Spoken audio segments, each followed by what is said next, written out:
오늘 이 다윗과 골리앗의 싸움은 우리들에게 너무나 잘 알려진 사건입니다. 이스라엘의 대적이었던 블레셋, 팔레스타인이 이스라엘을 공격했습니다. 다윗의 세 형이 군대로 징집되었습니다. 다윗의 아버지 이새는 다윗에게 심부름을 보냈습니다. 빵과 곡식을 가지고 형들을 면회가라는 것입니다. 다윗이 진영에 도착했을 때에 큰 소리를 들었습니다. 그 큰 소리는 브레셋 거인 골리앗이 이스라엘 군대를 조롱하는 소리입니다. 내용에 보면 이렇습니다. 나와 맞서 싸울 자가 있으면 나와보라 하는 겁니다. 만약 그 자가 나를 이기면 우리가 너희에게 종이 되고, 만일 그 자가 지면 너희가 우리 종이 될 것이라. 나랑 싸울 자 나오라라는 겁니다. 이스라엘의 모든 군대가 골리앗을 보고 정말 심히 두려워했다고 합니다. 다윗이 내가 골리앗과 싸우겠다라고 이야기합니다. 그때 사울왕은 너는 너무 어리다. 그리고 골리앗은 정말 어려서부터 군인으로 훈련된 자고 너는 전혀 군사훈련을 받지 않은 사람이기에 안 된다고 이야기합니다. 다윗이 자기가 아버지의 양떼를 칠 때에 곰과 사자와 싸운 이야기를 합니다. 그리고 개울가로 가서 매끄러운 돌 5개를 가지고 싸움에 나갔습니다. 싸움에 나갈 때 이렇게 해야 합니다. 너는 칼과 창과 단창으로 나오지만 나는 만군의 여호와의 이름으로 나간다라고 골리앗 앞에 섰습니다. 다윗이 그 물맷돌을 돌려서 던졌을 때 그 물맷돌이 골리앗의 이마에 정통으로 받고 골리앗은 쓰러져 죽었습니다. 브레셋 군대가 겁이 나서 도망가고 이스라엘이 승리했습니다. 이것은 우리가 잘 아는 이야기입니다. 우리는 이 이야기를 다시 생각하면서 이 속에서 어떻게 다윗이 하나님의 마음에 합한 자가 되었는가라는 것들을 살펴보려고 합니다. 골리앗은 성경학자들이 추적하건대 키가 적어도 2m 70cm는 되었다고 이야기합니다. 완전히 압도당할 만큼 큰 등치의 사람입니다. 온 이스라엘 군대가 싸우기를 두려워하는 겁니다. 외견상으로 볼 때는 다윗이 싸워서 절대로 이길 수 없을 것처럼 보입니다. 다윗은 나이가 어려서 군대에 징집될 나이도 아니었습니다. 군사훈련을 받은 군인도 아닙니다. 그저 아버지 양을 치는 목동이었습니다. 그 목동임에도 불구하고 그 아버지가 한 번도 주목하지 않는 아주 평범한 아들이었습니다.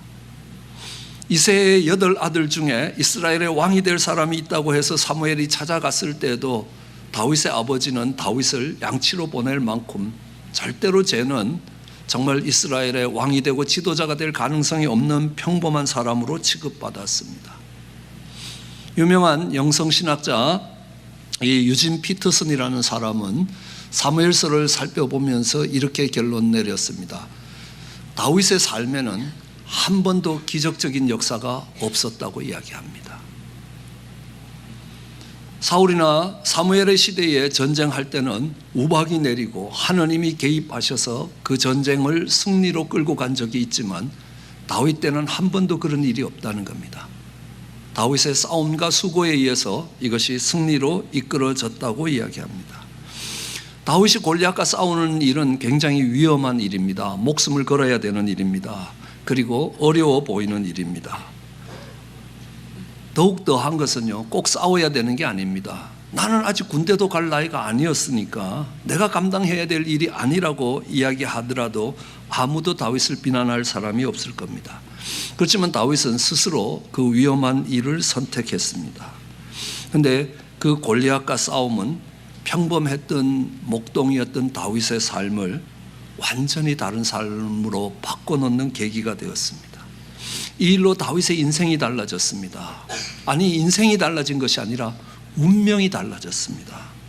다윗의 삶에서 가장 위험했던 그 순간은 다윗에게서 가장 영광스러운 순간이 되었습니다. 이 일은 다윗에게 있어서, 다윗의 삶에 있어서, 다윗의 생애에 있어서 가장 큰 축복의 사건이 됩니다. 저희 교회 용어로 하면 터닝 포인트, 인생 뒤집기가 일어난 겁니다. 놀라운 삶의 변화가 일어난 겁니다. 그렇다면 다윗이 골리앗을 만난 것은 다윗의 생애에서 큰 기회요, 큰 축복이었습니다. 다윗은 일부러 골리앗과 싸우러 나가지 않았습니다. 아버지의 심부름으로 형들을 면회 갔다가 골리앗을 만난 겁니다. 그러기에 이 주어진 기회를 다윗은 놓치지 않았습니다. 그런데 놀라운 사실은요, 이 기회가 다윗에게만 주어진 것이 아닙니다. 이스라엘의 모든 군인들에게 주어졌습니다. 그런데 오직 다윗만 이 기회를 붙들었던 것입니다. 한번 여러분에게 물어보겠습니다. 그런 기회가 나에게 찾아오기를 원하십니까? 평범했던 내 삶을 변화시킬 결정적 계기가 내 삶에 주어지기를 원하십니까? 아니면 내 삶에 골리앗 같은 대적을 만나는 그런 어렵고 힘들고 고통스러운 일이 없기를 소원하십니까? 무엇을 소원하십니까? 내 인생에도 그런 기회가 주어지기를 소원하십니까? 아니면 내 인생에 그런 고통스러운 어렵고 힘든 위험한 시간이 없이 지나가기를 원하십니까? 하나님이 주는 기회는 그렇습니다. 감당하기 어려운 큰 문제로 우리에게 다가옵니다. 그 기회는 용기가 있어야 붙들 수 있습니다. 그 기회는 믿음을 요구합니다. 믿음이 없이는 그 기회를 붙들 수 없습니다. 그 기회는 축복의 통로였습니다. 다시 한번 물어보건대 그런 기회가 내게 있기를 원하십니까? 없기를 원하십니까? 내 인생에 생명을 걸어야 되고 내 인생 전체를 걸어야 되고 거기서 내 인생이 끝날지 모르는 그런 어렵고 힘들고 위험한 일이 내 인생에 다가오기를 원하십니까? 아니면 내 인생에는 그런 일 없이 그냥 평범하게 살다가 평범하게 죽기를 원하십니까? 우리가 감당할 수 있는 일만 감당할 때는 용기도 필요 없습니다. 믿음도 필요 없습니다. 위험할 필요도 없습니다. 그러나 하나님의 역사를 만들지는 못합니다. 감당할 만한 편안한 길을 선택할 수 있습니다. 그러나 그때 하나님이 내 마음에 합한 자라는 이야기를 하시지는 않습니다. 저는 확신합니다. 하나님께서 이 아름다운 교회를 축복하시고 사용하신 이유가 있다면 이 교회는 개척교회일 때부터 그 도전들을 쉬지 않았습니다. 개척교회처럼 조그만 교회 채 100명이 될까 말까 할 때에 저희는 2003년 선교대회를 준비할 수 있었습니다. 저희 교회 예산이 30만 불이 안 될 때 100만 불이 되는 그 선교대회를 준비합니다. 그때 마치 그 선교대회는 저희 교회에 있어서 골리앗처럼 크게 보였습니다. 용기가 필요했습니다. 믿음이 필요했습니다. 골리앗 앞에서는 다윗과 같은 도전이 필요했다는 겁니다. 만일 그때 물러섰다면 하나님이 주시는 축복의 기회를 붙들지는 못했을 겁니다. 이런 도전들이 계속 이어질 수 있기를 주의 이름으로 축원합니다. 그때 하나님이 말씀하십니다.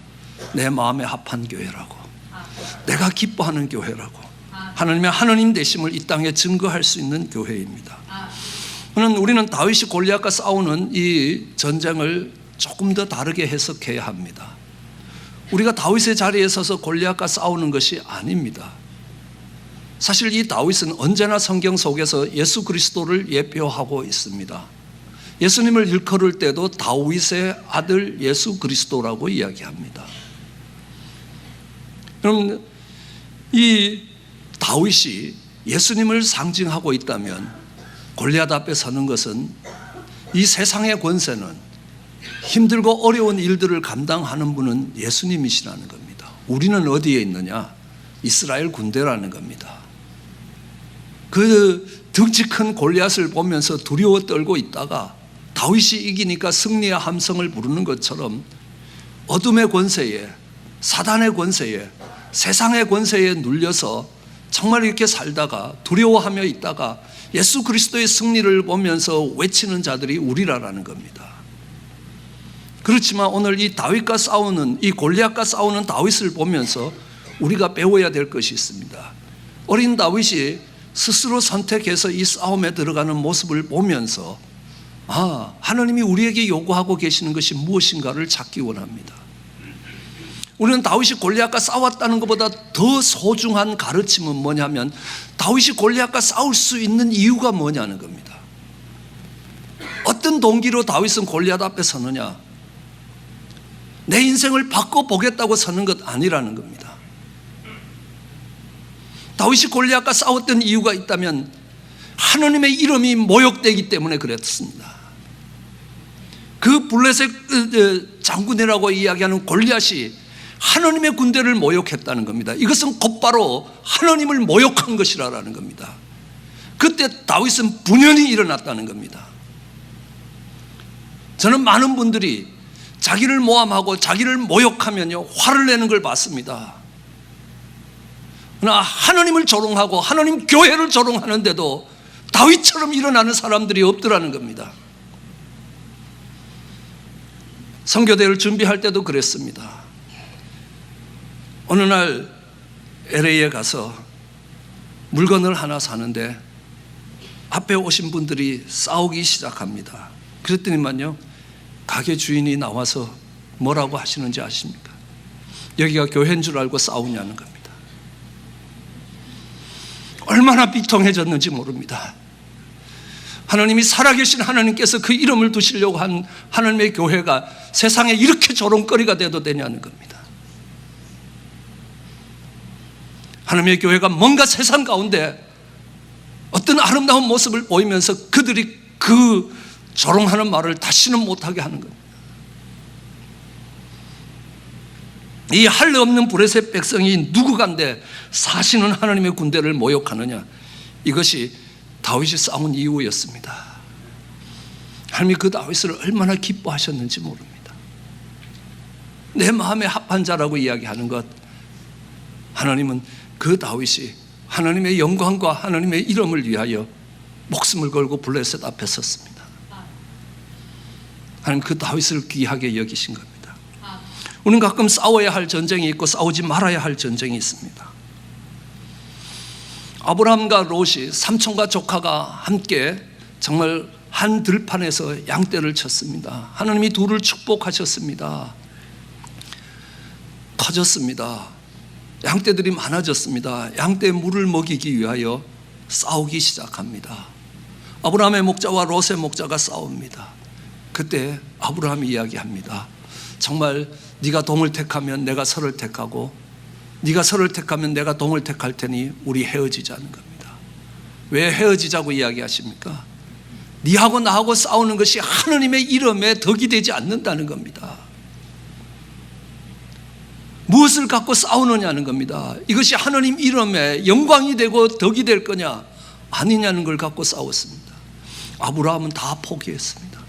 네가 동을 택하면 내가 서를 택하고 네가 서를 택하면 내가 동을 택하고 다 포기하겠다는 겁니다. 왜요? 하나님 믿는 하나님 백성으로 그들을 지켜보는 세상 사람들 속에서 하나님의 이름이 조롱거리 되지 않게 하자는 겁니다. 그랬더니 하나님이 아브라함에게 말씀하십니다. 롯이 떠나간 동편을 봐라라는 겁니다. 롯이 취하고 간 동편을 봐라. 동서남북이 너와 내 후손의 땅이 될 것이라 라고 말씀하십니다. 그 싸움을 피하는 아브라함을 귀하게 여겼습니다. 우리는 이 싸움이 어떤 싸움인가 생각해 봐야 될 겁니다. 이 싸움에 하나님의 이름이 걸려 있는 싸움이냐는 겁니다. 아니냐는 겁니다. 예. 장로님 두 분이 크게 다투셨습니다. 왜냐하면요, 이 피아노를 강대상 위에 올릴 건가 밑에 둬야 될 건가로 싸우셨습니다. 지금은 이 피아노가 교회에서 굉장히 착한 악기입니다. 그러나 이 피아노가 처음 들어올 때는요 술집 악기였습니다. 교회는 올간을 사용했고 술집은 피아노를 사용했습니다. 이 피아노가 처음 교회에 들어올 때 술집 악기가 교회에 들어온다고 얼마나 큰 저항을 받았는지 모릅니다. 그런데 그 피아노가 강대상 위에 올라간다, 이건 절대로 안 된다는 겁니다. 신성모독이라는 겁니다. 그 두 분이 대단히 싸웠습니다. 세월이 흘렀습니다. 16년이 지났습니다. 그게 별로 문제거리가 되질 않습니다. 이제는요. 그러다 보니까 두 장로님이 만났는데, 네가 위로 올리자 그랬냐 내가 위로 올리자 그랬냐, 그걸 기억을 할 수 없는 데까지 가는 겁니다. 무엇 때문에 하나님의 몸된 교회가 분해가 될 정도로 그렇게 처절하게 싸웠습니까? 거기에 하나님의 이름이 걸린 전쟁입니까? 예, 어느 후배 목사님이 새로 교회에 부임해서 전화를 했습니다. 목사님, 제가 교회에 와서 정말 교회에 뜨겁게 기도하기 위해서 정말 주여 부르면서 새벽마다 부르짖었습니다. 꼭 한마디 더 하다가 아름다운 교회에서 하듯이 했습니다. 그래요. 근데요, 나이 많은 권사님이 오셔서 기도가 안 되니까 목사님, 사모님 제발 좀 조용히 하시라는 겁니다. 그래서 목사님이 그랬습니다. 성경에 봐라. 너는 부르짖으라. 내게 부르짖으라. 그러면 내가 네게 응답하겠고 네가 알지 못하는 크고 비밀한 일을 보일 것이라. 그 외에도 부르짖으라는 말이 한두 군데 있는 게 아니다. 초대교회의 120 성도들을 보라. 그들이 부르짖었더니만 예루살렘이 소동됐다. 그들이 조용히 묵상기도 했겠냐는 겁니다. 그러면요, 권사님은 할 말이 없으시겠습니까? 아닙니다. 이렇게 이야기하실 겁니다. 예수님을 봐라. 새벽에 한적한 곳에 가서 조용히 기도하지 않더냐? 예? 너 잠언도 안 읽어봤냐? 잠언에 보면 이런 새벽에 큰 소리로 축복하는 건 축복이 아니라 저주다라는 말도 못 들어봤냐는 겁니다. 양쪽 다 말씀의 논리가 있습니다. 근데 그 싸우는 이유가 뭐냐는 겁니다. 내가 갖고 있는 주장이 옳은 것이라는 싸움입니다. 예. 그 싸움이 하나님의 이름과 명예를 걸지 않았다는 겁니다. 그 싸움에 하나님의 이름이 걸려있지 않으면 포기해라는 겁니다. 당신이 골방에 가서 기도하면 될 거 아니냐. 다윗이 하나님 마음에 합한 것은요, 그것이 아무리 어렵고 힘든 싸움이라도 하나님의 이름과 하나님의 명예가 걸려있기 때문에 목숨을 걸고 전진했기 때문이라는 겁니다. 그리고 우리는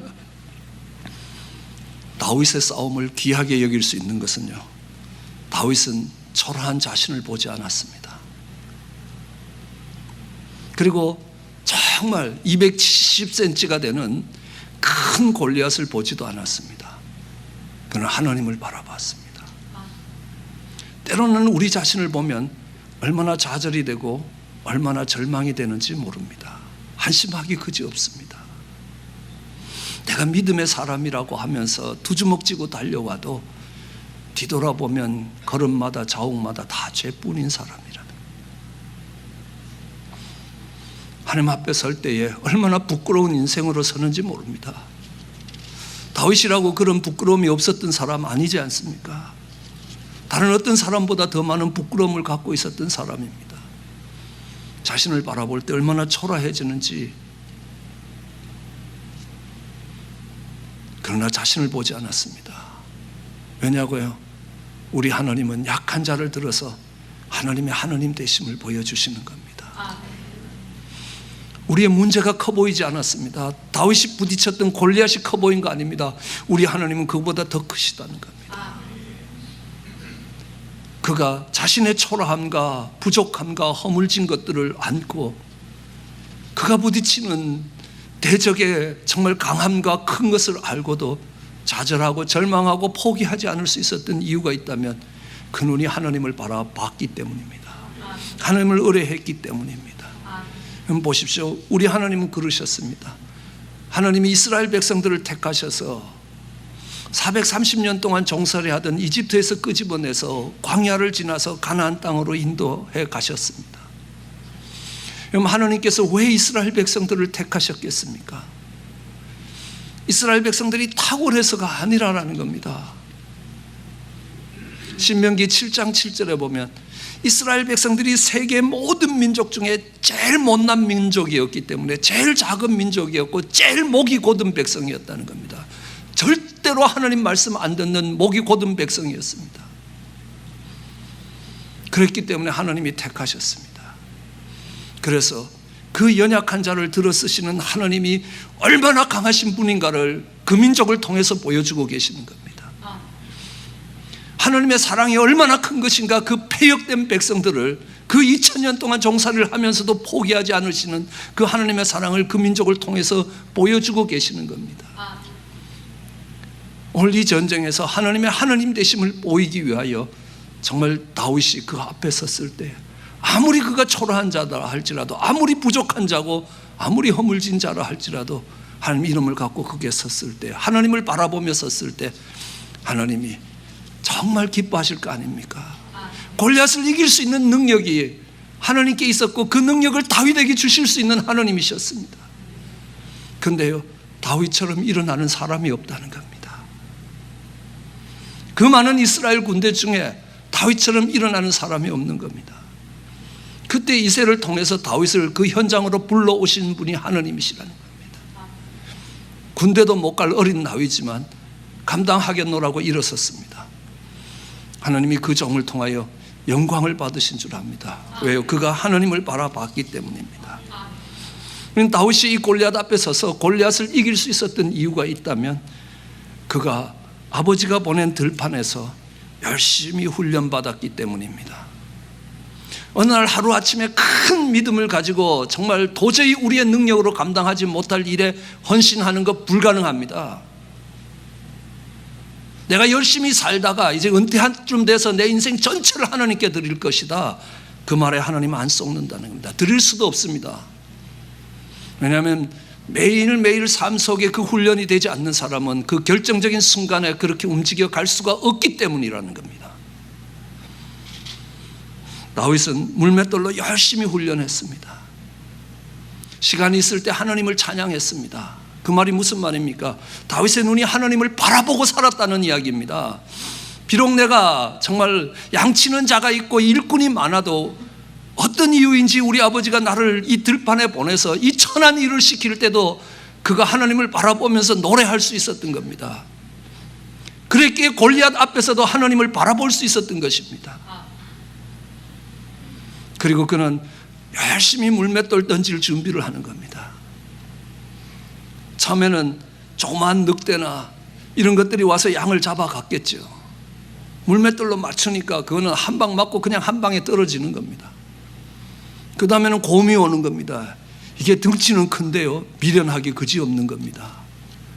그러니까 그 곰을 쫓아가서 양을 찾아옵니다. 그 다음에는 사자가 와도 찾아갈 수 있습니다. 물맷돌을 들고 따라갈 수 있다는 겁니다. 그것도 하루아침에 사자 앞에 서는 용기가 생기는 것 아니었습니다. 작은 것에서부터. 우리는 이야기합니다. 믿음은 바라는 것들의 실상이요 보지 못하는 것의 증거라고 이야기합니다. 그 작은 증거들이 모이지 않으면 큰 믿음이 나오지 않는다는 겁니다.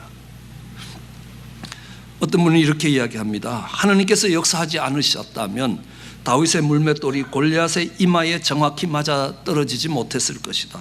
그러나 물맷돌을 들고 골리앗 앞에서는 다윗이 없었다면 하나님께서도 이스라엘 가운데서 위대한 역사를 만들어 가시지 못했을 것이라. 다윗은 매일매일 삶에서 그 물맷돌을 들고 훈련을 받았습니다. 어느 날 복권이 맞듯이 하늘에서 떨어진 게 아니라는 겁니다. 내 삶 전체를 하나님께 드린다고요? 아니요. 100불, 1000불을 하나님께 드리는 훈련이 없는 사람이 내 삶 전체를 하나님께 드릴 수 있겠습니까? 못 드립니다. 작은 것에 훈련받아야 되는 겁니다. 내가 어떤 어려움이 있더라도 그 어려움을 딛고 일어설 것이다. 사업에 조그만 일이 올 때도 흔들리는 우리의 믿음을 바라보면서 그곳에서 믿음으로 그것을 이기는 훈련이 안 되면 골리앗 앞에 서는 것이 어려워지는 겁니다. 믿음이 쌓이지 않으면 큰 위험이 도사리는 그 골리앗 앞에 나갈 수가 없는 것입니다. 이 다윗과 골리앗의 싸움이 이 둘의 싸움만이 아니라는 겁니다. 그것은 곧 세상과 예수 그리스도의 싸움이었고 참신과 거짓신의 사이에서의 싸움이라는 겁니다. 진정한 하느님이 되시는 하나님을 믿는 하나님 백성과 세상의 싸움입니다. 그 싸움에 다윗처럼 설 수 있다면, 아니 그 싸움에 다윗처럼 서지 않는다 할지라도 하나님의 이름이 걸린 그 싸움에 본연이 일어날 수 있기를 원합니다. 내 자존심이 걸리고 내 체면이 걸리고 내 뜻이 관철되어야 되는 그 자리에서 정말 분을 내고 일어서는 것이 아니라 하나님의 영광이 땅에 떨어지는 그 자리에서 분노하며 일어설 수 있어야 될 것이라. 비록 내가 패역되고 비록 내가 부족하고 비록 내가 허물진다 할지라도 연약한 자를 들어서 쓰는 하나님, 사도 바울이 자랑할 수 있는 것이 있다면 내 약함이라는 겁니다. 왜요? 하나님이 강하시기 때문에 하나님이 강한 자를 쓰신 것이 아니라 내 약함을 들어 쓰셨다는 겁니다. 내 부족함을 들어 쓰셨다는 겁니다.